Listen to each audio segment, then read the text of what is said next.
Okay, let's not. Let us assemble in this.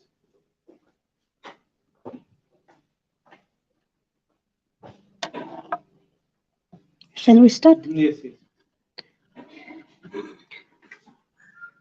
All right. Good afternoon, everyone. Today we are going to have a 75th Independence Day celebration function here at the Regional Center, IGNOU, Shillong. So as the decision of the Ministry of Education, Government of India, we need to organize a function of different programs based on the theme of the Independence Day, that is Har Ghar Tiranga. All of us hosted, erected in the Indian flag at our respective homes and take photos with it, which is to be sent to the headquarters. A part of the program, we also have to organize a program in order to remind us that our country's freedom is not given on a platter, that we want it and you got it easily. It was fought tooth and nail, and lots of bloodshed happened in the process. So the government want each and everyone to remind that we did not get our freedom easily. There were lots of freedom fighters for our country independence. Therefore, it felt the need to disseminate and learn about the life and struggles of our freedom fighters. So today, we are very lucky that we are going to listen to one of the bravest freedom fighters of Meghalaya, Uttirat Singh, from Professor D.R.L. Nonglight. So I also would like to welcome and please come, sir, and have your seat here. So I would also like to request uh, Geraldine, Mrs. Geraldine, to come and give the bouquet to our chief guest.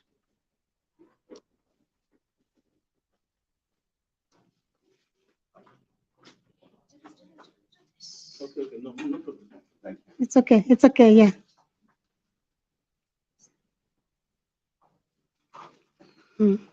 Thank you, Geraldine. Thank you, sir. So we would also like to give a memento to later. Okay, later. Okay. So I would like to request our respected regional director, Dr. Rahul Bhattacharjee, to give the welcome address.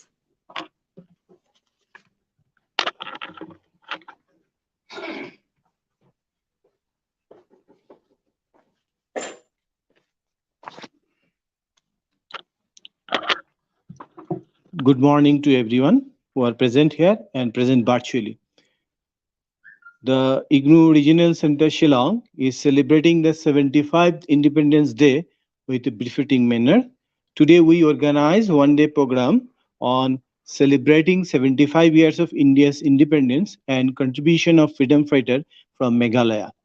We're extremely happy to see the people whom we invite are present in the room. First of all, I welcome our key speaker, Professor Dearl Longlade, Professor and Head of the Department Khasi Nehu, Shillong, and President Khasi Author Society. We are extremely happy that Professor Longlade accept our invitations today, and he will enlighten us on the freedom struggle that was organized in Meghalaya region during the colonial period. We also invite our former regional director, is Dr. A.S. Goho and Dr. Ditsi Lalu, but they are not feeling well, so we'll miss them. We also invite our former staff of this institution like Weidemann Kernier, retired deputy registrar, Dora Henuet, retired assistant registrar, and Priscilla Kernier, retired AR. Hopefully, they will arrive very soon. Now, this occasion of celebrating 75 years of India's independence is a very special one. All of us born in independent India. And from my childhood, we observe the day with the commemorate the persons who they laid their life to liberate India from British colonial rulers, and India becomes an independent country.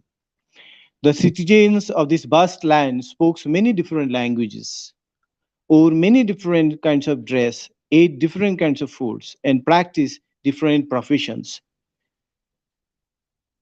How could they be made to live together in one nation's states? To the problems of unity was added to the problems of developments. At independence, the vast majority of Indians lived in the villages. Farmers and peasants depends on the monsoons for their survivals. If the crops failed, barbers, carpenters, weavers, and other service groups would not get paid for their service either. In the cities, factory workers lives in crowded slums and with little access to education or health care. Clearly, the new nation had to lift its masses out of poverty by increasing the productivity of agriculture and by promoting new jobs, creating industries. Unity and development had to go hand in hand. If the division between different sections of India were not healed, they could result in violent and costly conflicts, high caste fighting with low caste, Hindus with Muslims, and so on and so forth. At the same time, if the fruits of economic development did not reach the broad masses of the population, it could create fresh divisions. For example, between the rich and the poor, between the cities and countryside, between regions of India that are prosperous and regions that lagged behind. We have come across 75 years and we achieved many things. Few such major achievements are green revolutions, white revolution or operation floods, improvement of life expectancy, achievement in science and technology. We have India government also announced major flagship programs in independent India like subsidized food grains distribution systems, child development programs, minimum crop support price, drinking water sanitation, MNREGA, eradications of contagious diseases, Antyodaya Anna Yojana, PM Gram Sadak Yojana, midday meal, national health missions, rural livelihood mission, etc. Many different welfare schemes was launched time to time. The major achievement in education sector in India, India has 27 universities in 1950 and 51 to 1043 university in 1920, 2019 and 20. Literacy rate jumped from 18.3% in 1951 to 74.5% in 2018. Female literacy staging from 8.9% to 65.8% in the same period. The number of schools increased from 1.4 lakhs at the time of independence to 15 lakhs in 2020-21. From 578 colleges in 1950 to 51, India now has 42,343 colleges.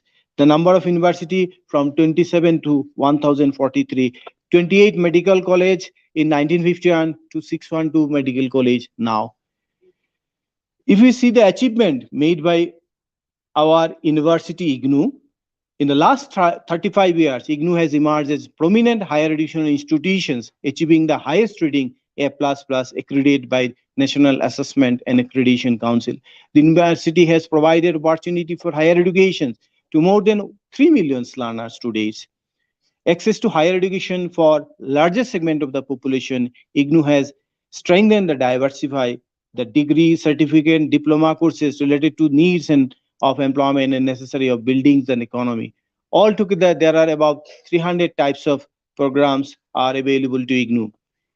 In Meghalaya, we have 22 study centers across 10 districts of Meghalaya. We are working on to establish at least one learner support center each and every district in Meghalaya. Our primary aim is to increase the gross enrollment ratio both in India and Meghalaya. With this word, I welcome again one and all on this auspicious occasion of 75 years of India's independence. Jai Hind.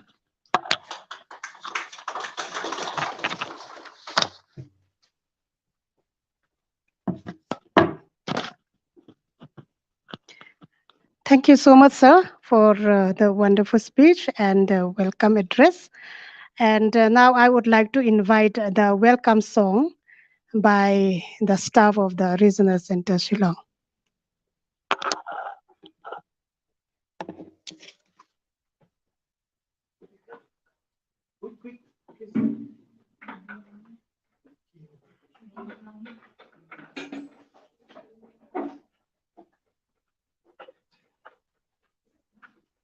All of us then, please. Come here. All of us, please.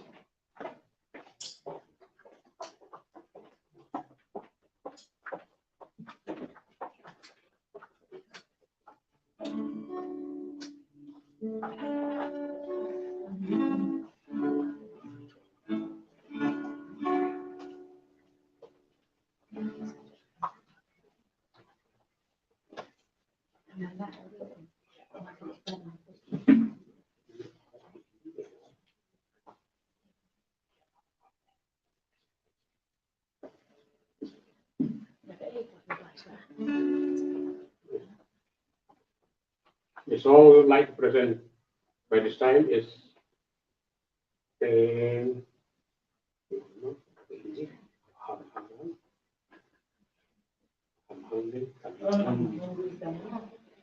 I'm hungry from here. We shall overcome. We'll sing one verse in English and one verse in Hindi.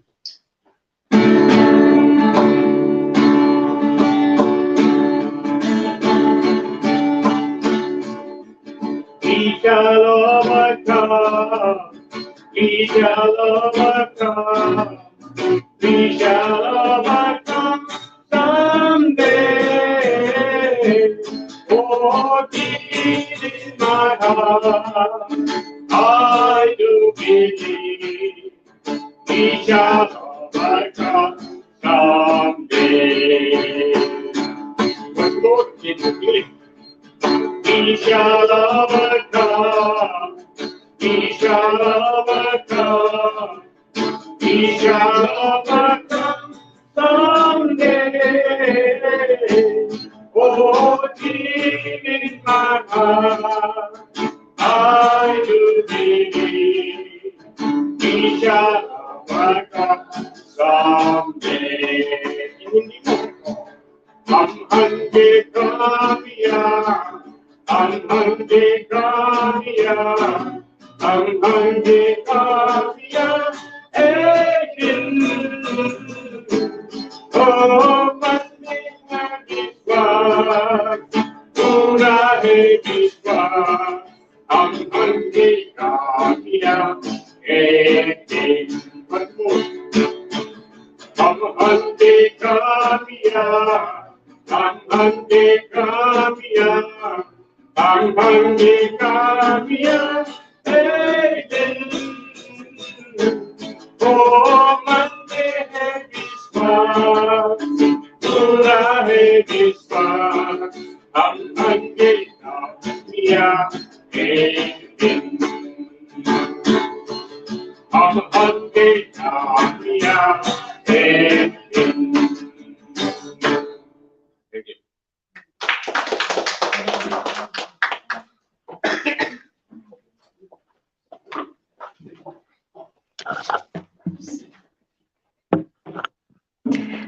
Thank you so much, the staff of the Regional Center, for giving us a beautiful welcome song. So now I would like to request Mrs. Diamond to put on the badge on our guest invitees.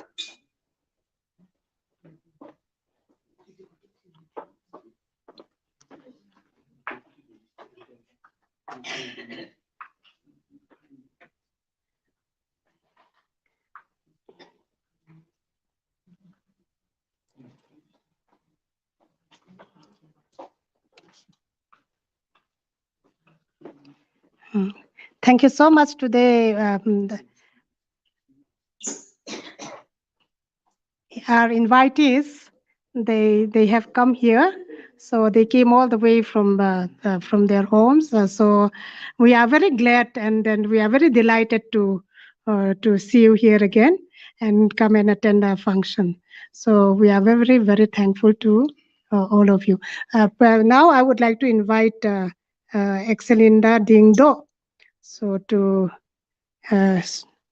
give the introduction about the theme of the function of today.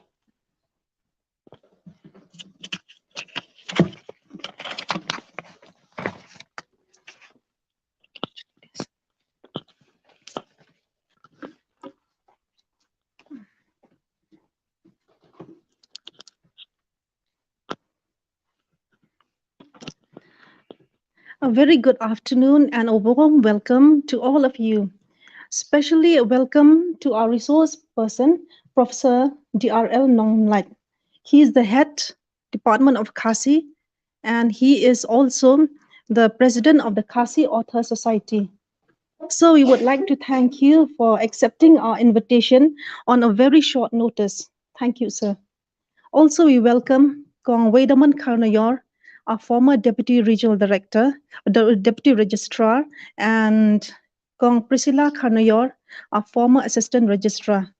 Thank you so much for coming here and accepting our invitation. Thank you, ma'am. So, today, IGNOU RC Shillong and its study centers commemorates the contributions made by the freedom fighters of Meghalaya.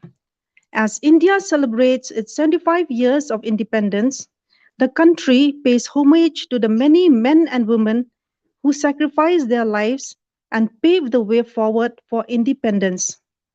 The most well-known freedom fighters of Meghalaya are Utirot Singh of Khasi Hills, Ukyang Nongba of Jaintia Hills, and Patagon Sangma of Garo Hills.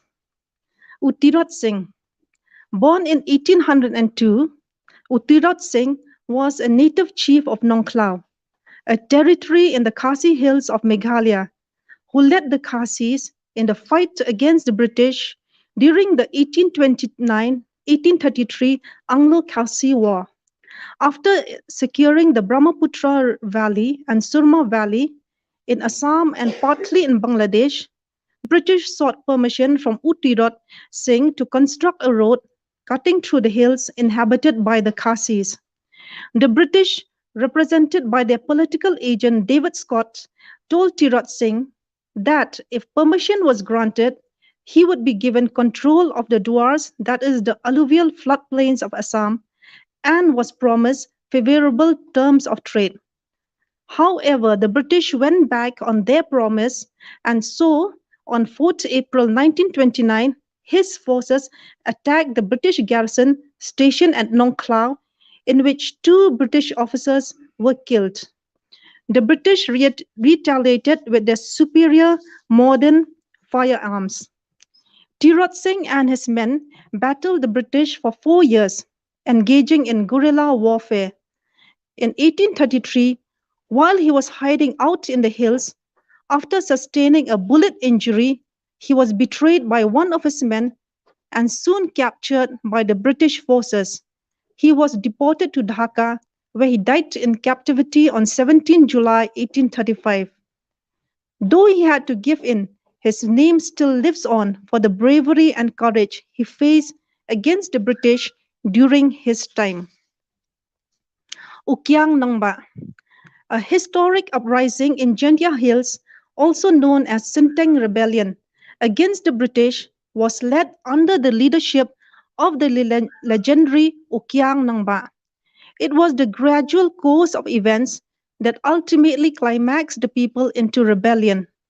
In the period 1835 to 1853, considerable peace was maintained in Jaintia Hills when the affairs of the people were not interfered by outside forces.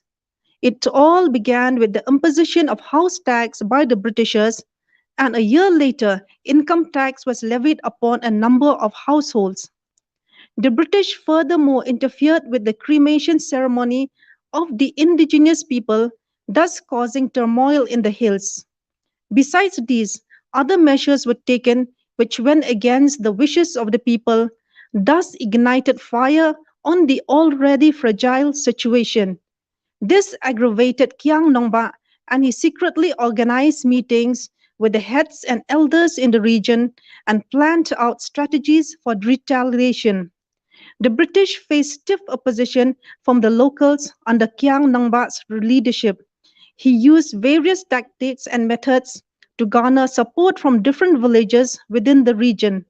Though they were illiterate, they had their own means of communication in the form of signs and symbols to convey the message deployed by their leader Ukyang Nongba. Though Kyang Namba fought for the freedom of the people, their rights and privileges, though he succumbed to the pressure tactics of the British through an informer who informed them about his whereabouts, gradually leading to his arrest. His struggle and fight with grit and determination for his motherland won the hearts of his own people, his state, and country. His memory remains celebrated every year on the 30th December in honor of his struggle for freedom in Meghalaya. Patongan Nengminza Sangma. Patongan Sangma was a 19th century Garo warrior and leader from Garo Hills. In 1835, when the British had gained strongholds in Khasi and Jantia Hills, they had established supremacy in Garo Hills as well. In 1866, a major portion of Garo land was brought under the British rule, and by 1872, there was a military movement to command the entire region under the British. During this movement, they experienced great resistance from the local tribes, notably from the Garo leader Pa Togan Sangma, who refused to get cowed down by the imperial forces. It was on December 1872 when the British soldiers established a camp in Matchak Rongrek in Garo Hills that while they were sleeping, Patogan and the rest of his Garo tribe planned an attack. The British, however, quickly retaliated and gained the upper hand during this attack. The Garos were in no match with the superior weaponry of the British as compared to their simple weapons like bows, arrows, and swords. However, they made up a fierce resilience and fought to their deaths, and Patagon also fell to bullets in the encounter on December 12, 1872. Patunga's brave and courageous attempt to protect his people and land, despite all odds, proved that he was one of the great freedom fighters who fought a mighty and superior force for the sake of his homeland. To commemorate the heroic Garo leader who fought against the British Empire, Meghalaya dedicates December 12 every year in loving memory of this leader. He is honored and revered in the state along with U Tirot Singh and U Kyang Nongba. We, therefore, honor the contributions made by these three freedom fighters of our state. May their memories live in our hearts as we learn to value the freedom that they have fought for us and be inspired by their bravery and courage. Thank you.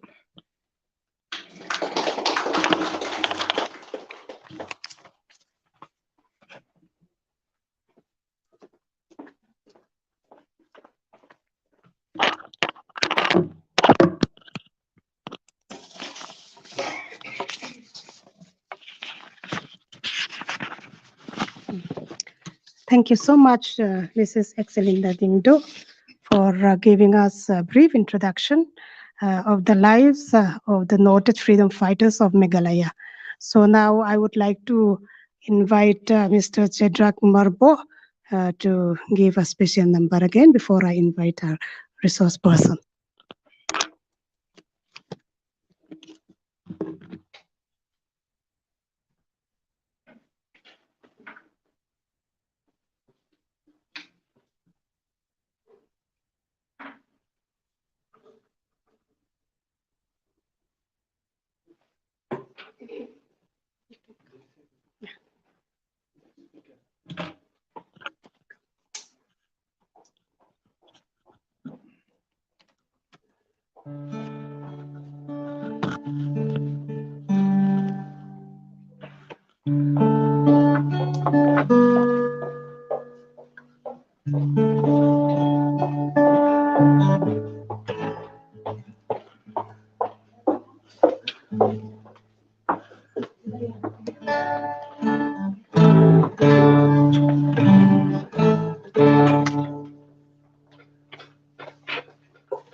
The name of the song in this time is Ko Paim Tirot Sing. Em bấm long cái này. Ko Paim Tirot Sing. I've already forwarded this song to the IGNOU group. Those who are having the song, they can join and sing together. Song.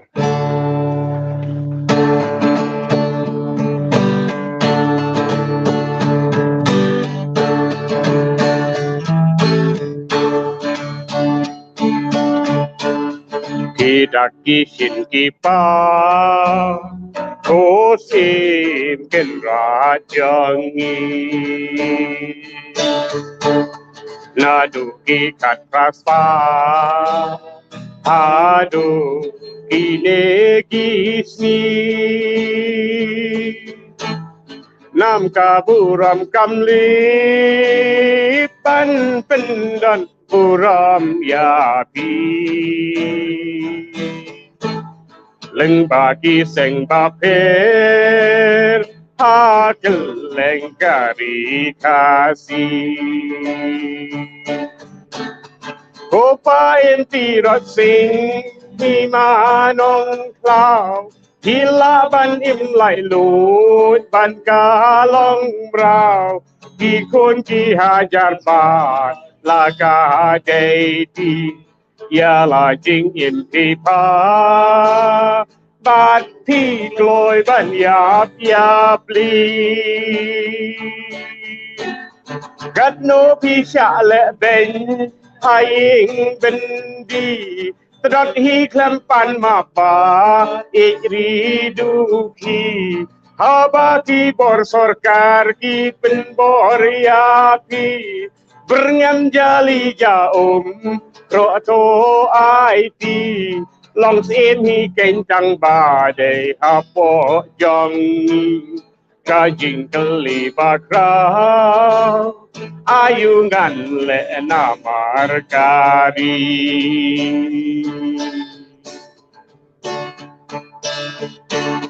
amano uban ko ren yeng ren yot kati ino dak la ka khe sinh cha ne ka shu ki hang ne ka pao chen na kum u se mu ba krao tam ban ri ban kdup lu pa thi ya ben da la ka snam Copa em tirat sing imanong cloud hilaban im lai lut ban kalong brau ki kun ki hajar ba la ka deiti ya la jing im pi pa bat thi gloi ban yap yap li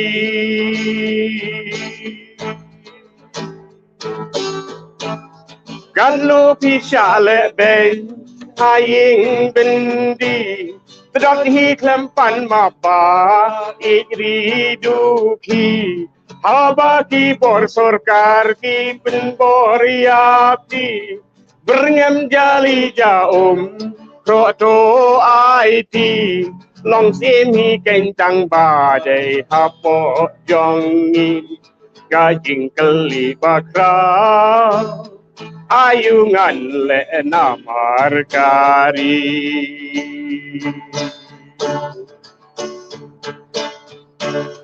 abalada kasna baslur jongki kan par kiput ki samkari sao dong sao kuna kin yar nang tu na dwar ublay ba pi don to nang kersiu hangi long din menta ban ya da ya ja ben riu Copa em tirat sing imanong cloud hilaban im lai lut ban kalong brau ki kun ki hajar ba la ka deiti อย่าลาจริงเอ็มที่พาบัดที่กลอยบ้านยับยาปลี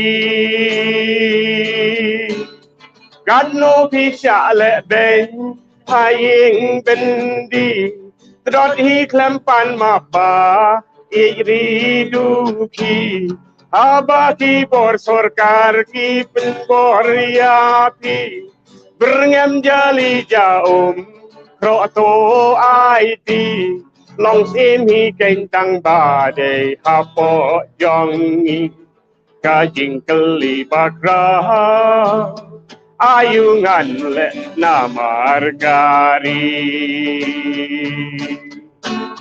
kajing keli bakro ayungan le na margari.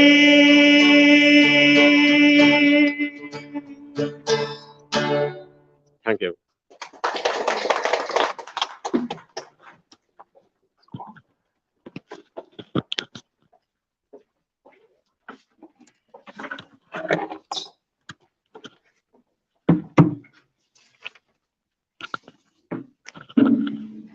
Thank you so much, Ba Marbo and his friends, for presenting us a very beautiful song. So now the time has come. I would like to invite our chief guest, our resource person, uh, Professor D.R.L. Nonglait. He is the professor and the head of the Department of Khasi in Northeastern Hill University, Nehu, and President Khasi Auto Society. So the title of the today's speech would be Local Freedom Fighters of Meghalaya with special reference to U Tirot Singh. So let me invite our chief guest to speak on the theme.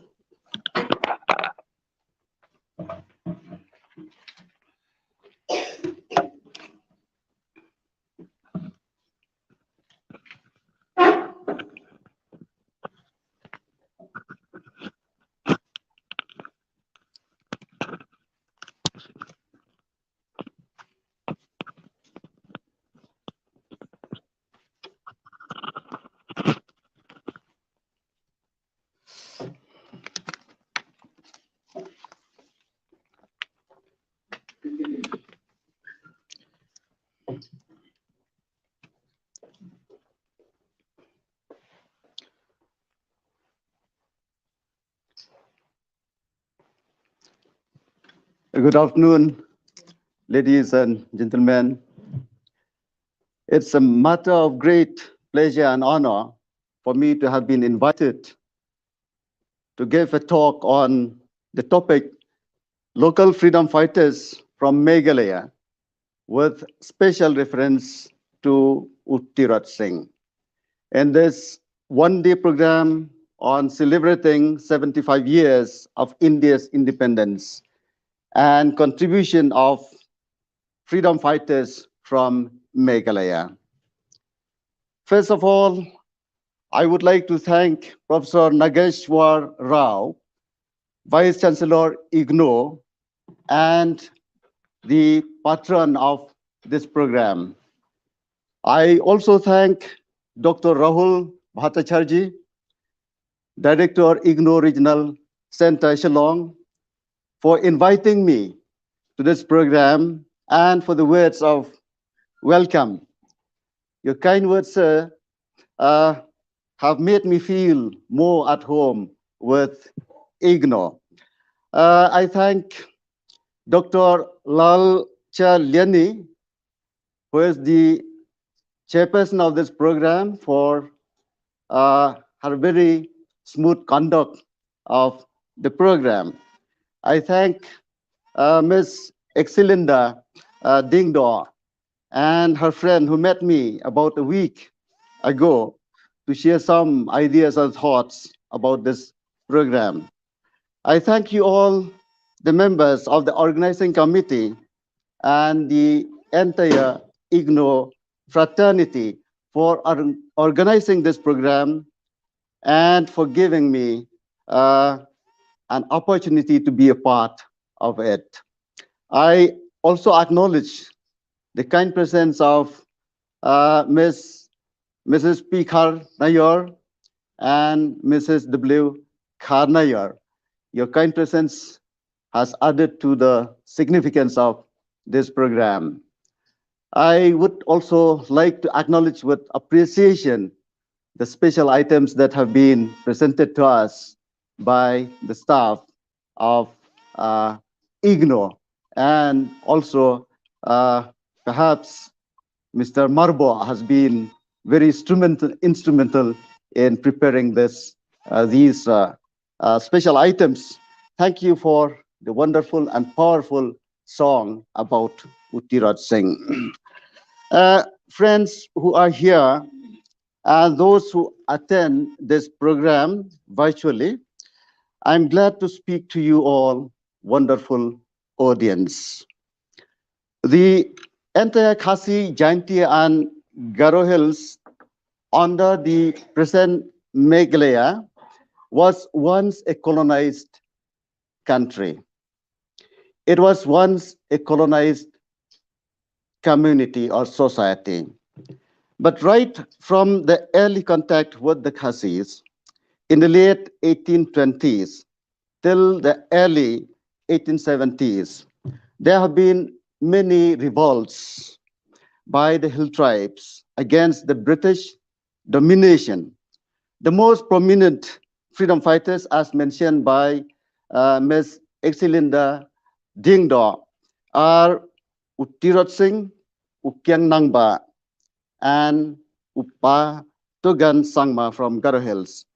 I would also like to mention Kaphan Nonglaj, a lady freedom fighter who has been recognized all over India as a brave lady freedom fighter from Khasi Hills. Um,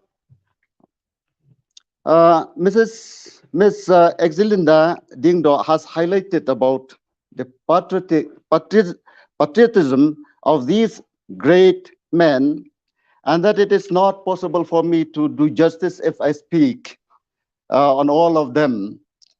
Therefore, my focus will be on Uttiraj Singh.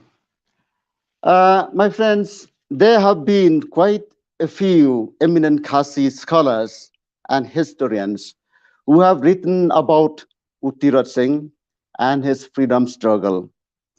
Their writings, however, have been based mainly on various reports of the British officials as well as on the history books of the colonial historians, such as Alexander Mackenzie, Edward Gate, James Mills, and others. Since these writers are colonial writers, the writings present a colonial perspective. They write to propagate British interest and ideologies, trying to justify their hegemonic control and domination over the colonized nations. The structure of their writings, therefore, becomes a problem of historians of later periods. The noted Indian historian like Professor H.K. Barpujari and Professor J.B. Bhattacharjee are not free from this problem because of the sources they were using. So the same kind of problems lies with our Khasi scholars and historians. Keeping in view of this problematic trend in history writing in India, let me do my bit to present a brief discussion on Uttiraj Singh, on Uttiraj Singh's freedom struggle. As the time is limited, my friends, I will limit my speech only on some points or parts relating to the freedom struggle of Uttiraj Singh. And let me embark my speech on point number one, that is the factors leading to the Anglo-Khasi conflict. The factors leading to the Anglo-Khasi conflict. There were a lot of unhappy incidents that occurred since the early contact of the Khasis with the British. But I will highlight only on the factors which are directly linked with the topic selected for the talk. And these are factor number one, misbehavior of the company's men with the women and children. Misbehavior of the company's men with the women and children. Immediately after the treaty was signed between Uttirat Singh and David Scott on the 30th November 1826, the British constructed their bungalows at Nongklao, and the road construction was also started under the supervision of Lieutenants Bedingfield and Lieutenant Bolton, during which time the colonizers' attitude towards the natives had come to light. Professor Helen Giri writes, I quote, David Scott so that he could now play the game more openly, as he had planned from the beginning. The company's men were encouraged to misbehave with the women and children, to act high-handedly in huts and bazaars, and to show disrespect to Khasi way of life, customs, and traditions, thereby to provoke the Khasis and therefore have an excuse to occupy the land, unquote. John Roberts, who is himself a colonizer and a missionary by profession, also toes the same line as Helen Giri when he reported, I quote, at the commencement of the road construction, the number of workers and soldiers that followed David Scott to Nongklao increased. The reckless and disrespectful behavior towards the natives led to constant heated arguments and fights with the people of Khatsapra. The aim was always forced to address such incidents of abuse, and it became disheartening for him, unquote. Now let me come to factor number two, and that is dispute over the lowland areas. Dispute over the lowland areas.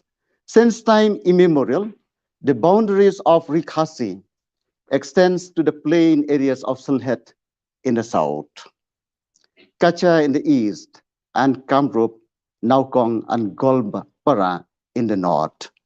The inhabitants of those areas not only pay taxes to the Khasis aims, but also help them in promoting trade and commerce. Some Khasis aims lost their positions in the plains on account of their complicity with the Burmese invaders. And in the event of the British driving out the Burmese in Assam during 1825 to 1826, most of the plain areas of Assam lapsed to the British authority. Professor H.K. Barpujari reported, I quote, within a few years of the annexation of Lower Assam, inevitably, the Khasi found that they were deprived of the dwars, the main source of their supplies, unquote. The domination of the British over the lowlands of Khasi has caused strong resentment among the Khasis aims. Unable to bear the British claim, Helen Giri writes, I quote, in 1828, Bormanik marched to Dimoria to seize the revenue collected by the revenue officials of the East India Company. This was the first challenge of the Khasi ruler against the East India Company, and it prepared the way for the Khasi challenge against the British, which led to the brutal Nongklao massacre on 4th April 1829, unquote. Friends, Tirot Singh also had a dispute with David Scott over Vodwar. During the negotiation for permission to construct a road from Rani to Sylhet, David Scott promised to restore Vodwar to Himanongklao. But later, that proved to be an empty promise. Professor Barpujari writes, I quote, the Raja of Nongklao felt, like others, the utmost difficulty in discharging the amount of revenue, the payment of which he considers as a grievance, unquote. Let me come to factor number 3, the divide and rule policy of the British. The divide and rule policy of the British. Having been confronted by Bormanik's aim of Khairem, the British realized that a tough confrontation was inevitable if the Khasi's aims rise against them together. Therefore, they left no stone unturned to trap the Khasi rulers, either through force or shrewd diplomacy. They called upon the aim of Sutnga, who was bound to the company by the Treaty of 1826, to come to the rescue of the English against Bormanik. Tirot Singh was also called in aid of the British, which he found it hard to accept because, in the first place, Bormanik was a very close ally of Tirot Singh, and secondly, Tirot Singh became aware of the divide and rule policy of the English. Again, towards the close of 1828, when Bolaram Singh, the chief of Rani, threatened to attack him, Tirot Singh appealed for military aid from David Scott, but he refused the request. At the refusal to help in this time of need, Tirot Singh felt that he would no longer bound by the treaty. With grim determination to drive the English out of the hills, he joined hands with the chief of Malem and began the war by the massacre of the Englishmen and their followers at Nongklao. The evil divide and rule policy of the aggressors have to some extent weakened the relations among the Khasis aims. Nevertheless, it has awakened the majority of the aims to rise up against the common enemy. Uh, there is one more factor which I think many people do believe. Uh, that is the insolent speech of a Bengali chaprasi, of which I want to make correction of the wrong, you know, belief. The insolent speech of a Bengali chaprasi. The British officials who were in a denying mode of their own evil designs and perpetrations attributed the insolent speech of a Bengali chaprasi as the main cause of the conflict. Alexander Mackenzie claims that, I quote, the immediate cause of the dreadful massacre, which consigned the two most promising officers, Lieutenants Bedingfield and Bolton, with about 50 or 60 native soldiers, to an untimely grave, is supposed to have been the speech of a Bengali chaprasi, who, in a dispute with the Khasis, had threatened them with Mr. Scott's vengeance and told them that they were to be subjected to the same taxation as was levied on the inhabitants of the plains. Unquote.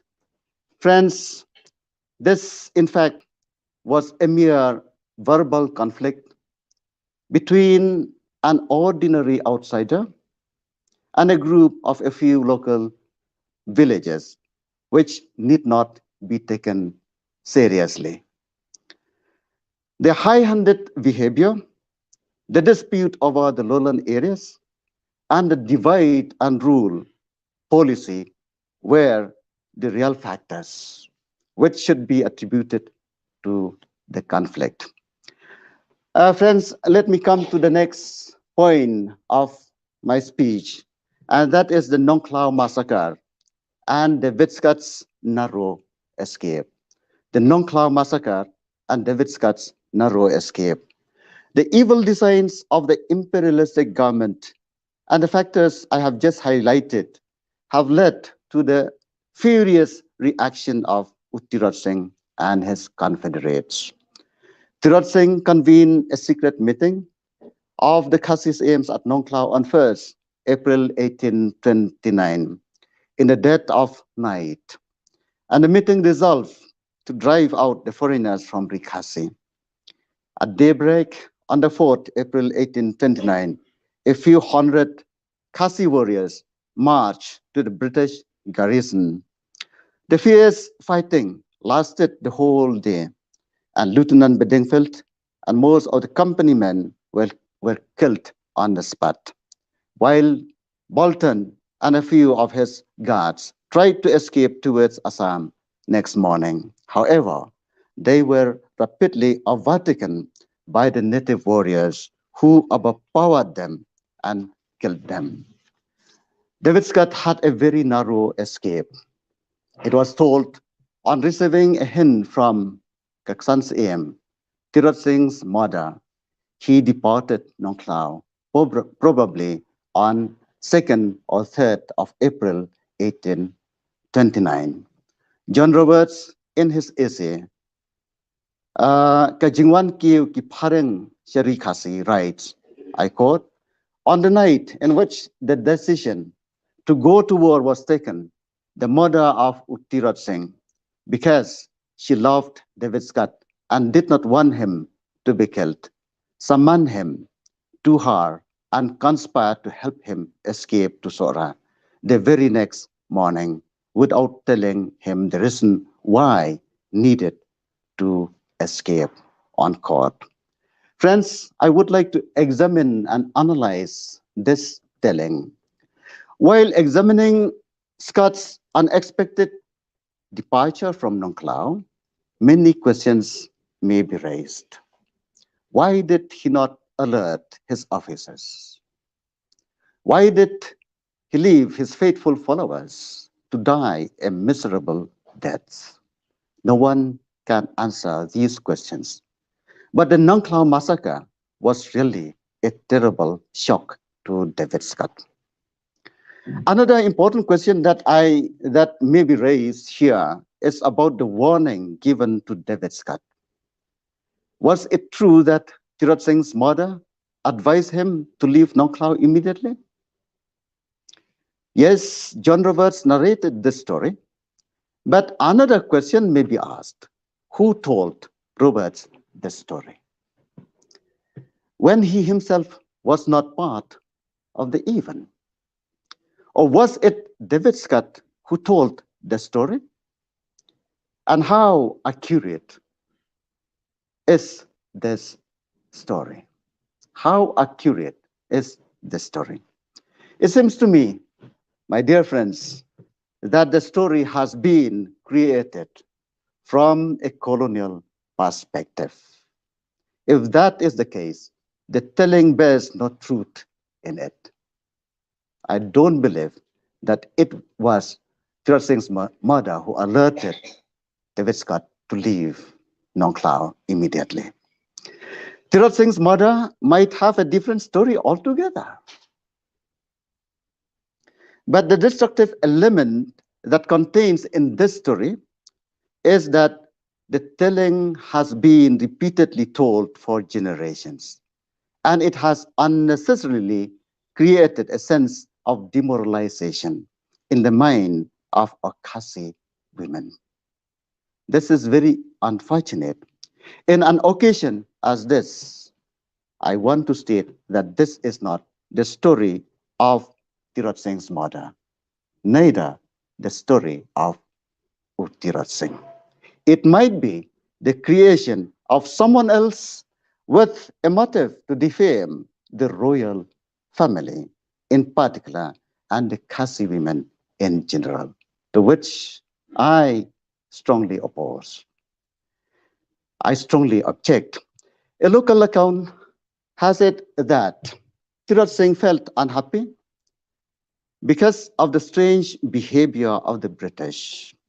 So he convened a meeting of some other aims or chiefs, namely Malayam, Ramrai, Maharam, Mausanram, Malay Somat, Bhowal, Shela, Dwara, Nongturnam, Sobar, Walang, and others, with the sole objective of driving away the British.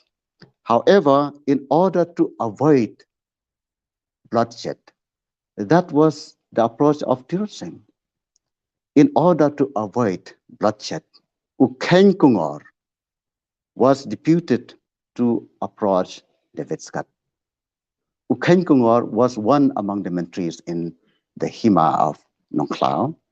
He was deputed to approach David Scott to tell him and his people to quit Nongklao. But Scott was adamant. Thereupon, they decided to launch an attack. That perhaps was the information David Scott got, and that was convinced for him to leave Nongklao immediately.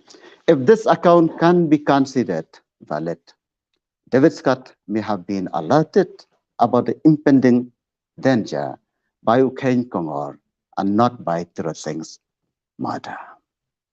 The younger generation should therefore take such stories with a grain of salt, especially those with a demoralizing narrative of the Khasi culture and identity. Friends, there is another telling which is morally destructive. It was told that while David Scott was fleeing from Mairang to Sora, some Khasi warriors immediately pursued him. Fearing that the pursuers might overtake him, David Scott threw some coins along the way. When the pursuers were busy collecting the coins, Scott would do a good turn and narrowly escape. Although this telling is not found in history books, but it has been narrated for many generations.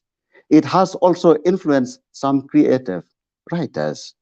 V.G. Barre has contained the story in a portion of his play entitled Kadrama Tirot Singh, published in 1956.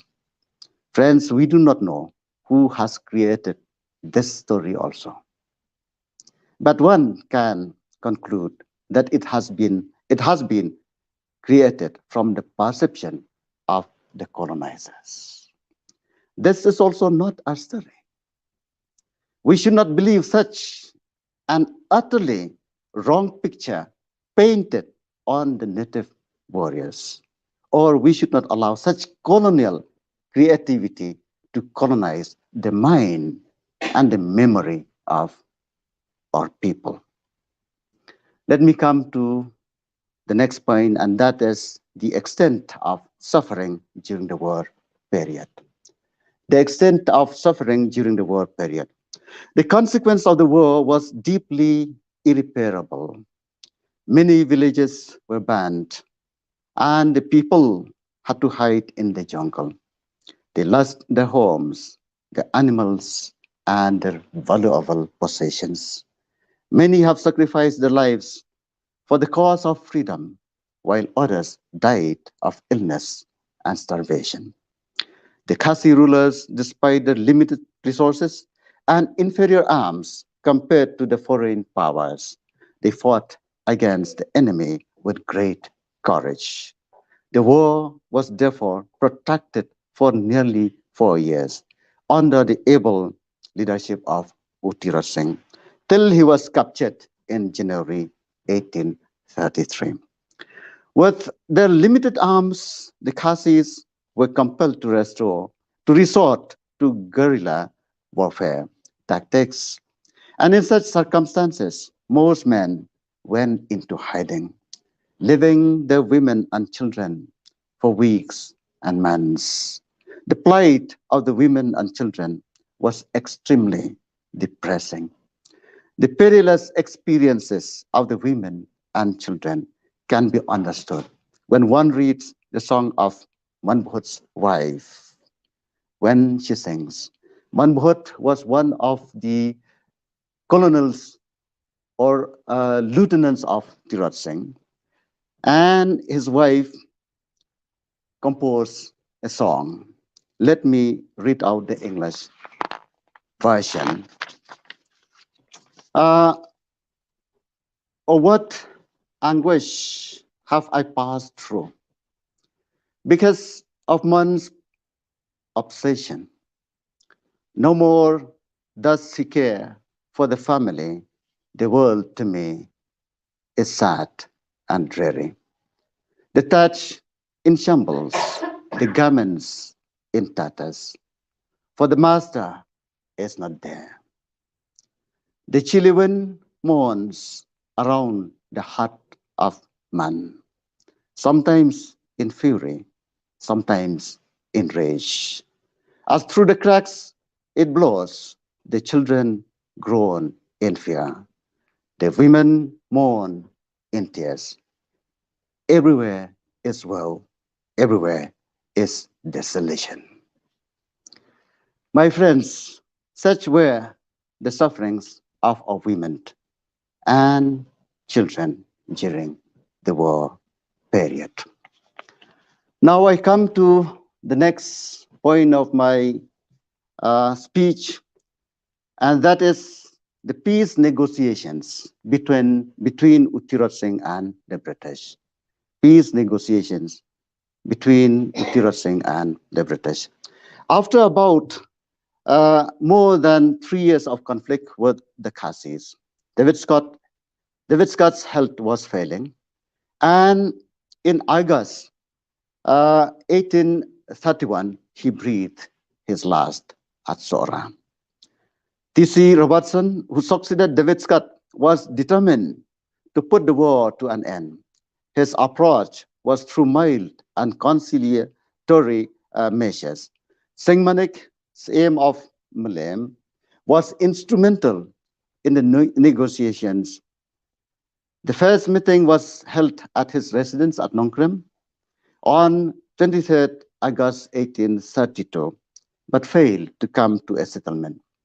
When Thirat Singh demanded the complete freedom of his Hima, which was not accepted by the British. Professor Baj Pujari writes, I quote, Thirat Singh in reply expressed his willingness to come to a settlement, provided the government prepared to return his territory, the posts of Mairang and Nongklao, and also to abandon the road through the hills. Unquote. The firm stance that Thirat Singh clearly expressed pointed to the fact that the meeting he was attending was not meant for his surrender, as recorded in the reports and history books of the British authors. Perhaps the mentories of Thirat Singh and even Singh Manik, who was the negotiator, were not aware that the settlement was meant for the submission or surrender of Uttirat Singh. The secret motive of the British officers had been kept unaware by the other party and even by the negotiator. The final meeting took place on the 13th January 1833 on the condition that Thirat Singh and Mr. English be attended by only two unarmed servants. As per the local accounts, Thirat Singh met Mr. English with only two of his followers, as agreed by both parties, whereas Mr. English came with two unarmed servants, while other 30 to 40 men armed with bows, spears, and guns were hiding at a very close distance. English, through an act of treachery, arrested and captured Thirat Singh then and there. Thirat Singh never surrendered. He was captured through an act of treachery by the British officers.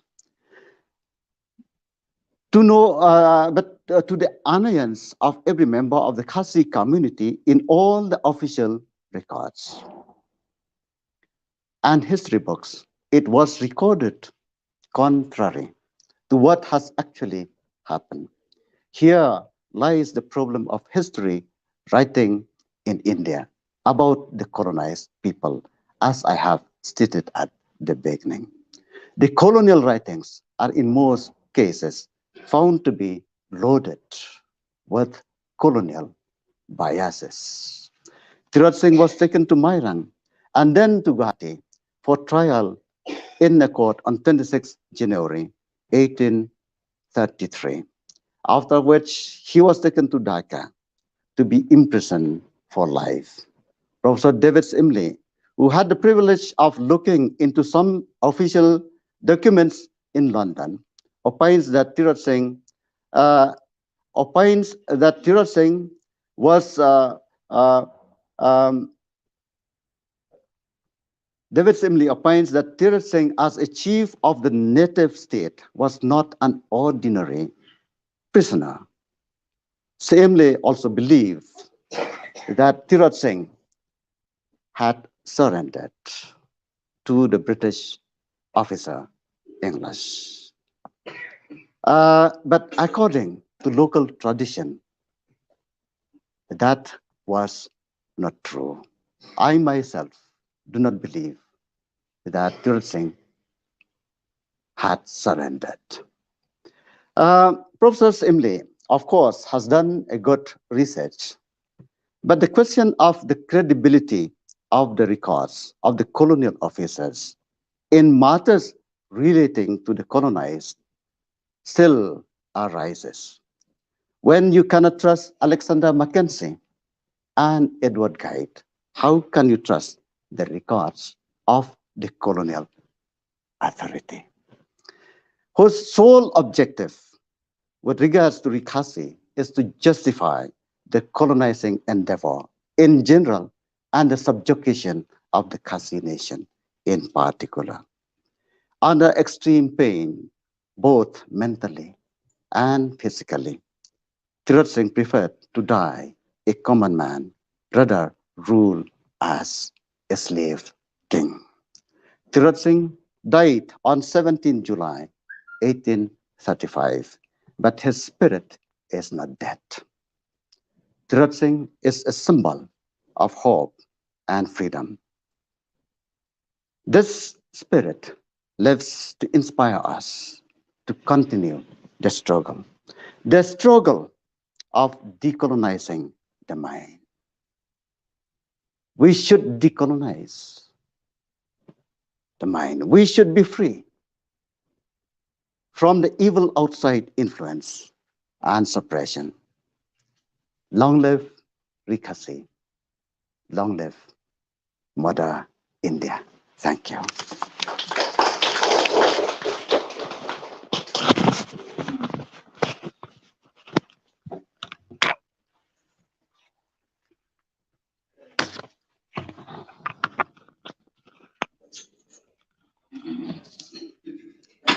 Thank you so much, sir, for such an informative and interesting talk on the background and the factors which led to the conflict situation and uh, the fort put up by the Utirat Singh.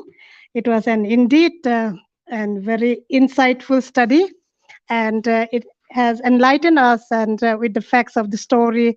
And it was very, very interesting life history of Utirat Singh. So I hope all of us have enjoyed the talks. And now we have come to the end of the program. But before I propose the vote of thanks, I would like to would like to give the memento to our chief guest and to our special invitees. So to do the honor, I would like to invite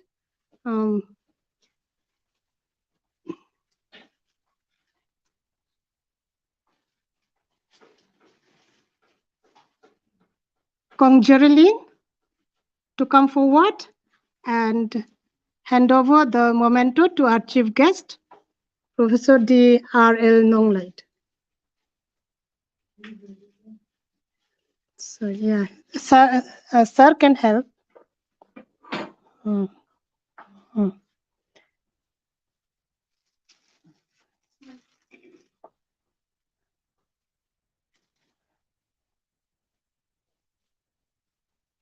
Okay, thank you, sir. Thank you, Geraldine. Now I would like to call upon Kong Diamond to come forward and hand over the memento to Kong Widimon Karnayo, our former Deputy Registrar.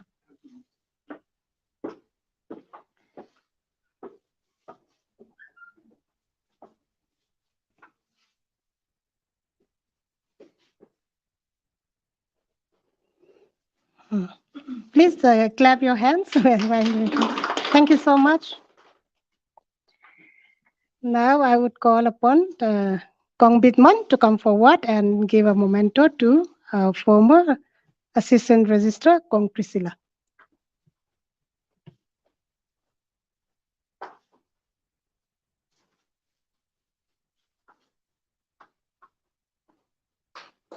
Mm. Mm. Thank you, Kong Bitman. Thank you, sir. Thank you, Kong Priscilla.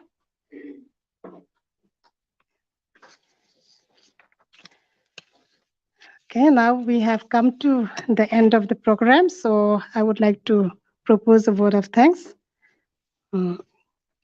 So first of all, I would like to once again thank our resource person, our chief guest, Professor D. R.L. Nonglight, for accepting our invitation as a resource person to give a wonderful speech and then to talk on the freedom fighter of Meghalaya with special reference to Utirot Singh.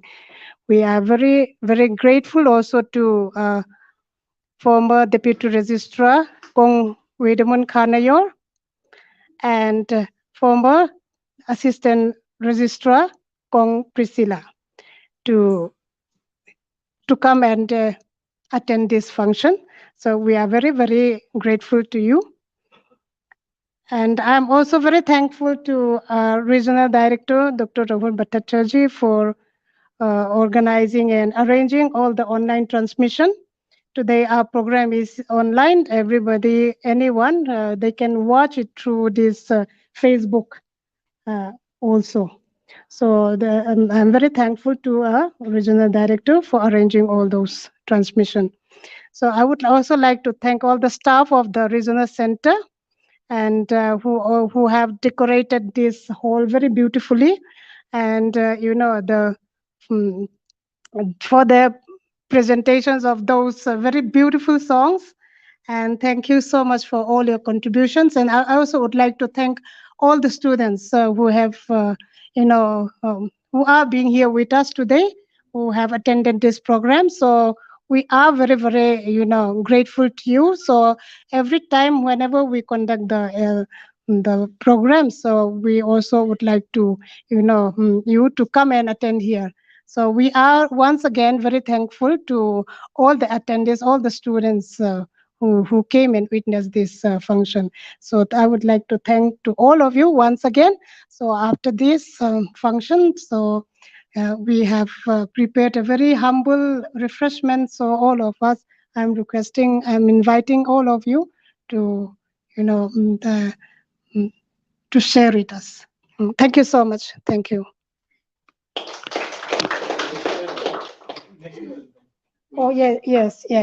So all of us, I request all of you to stand, to rise up from your seat and then sing the national anthem.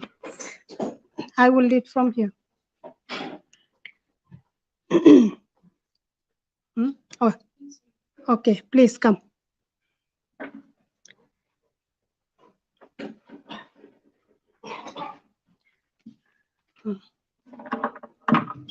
Marbo will lead the national anthem.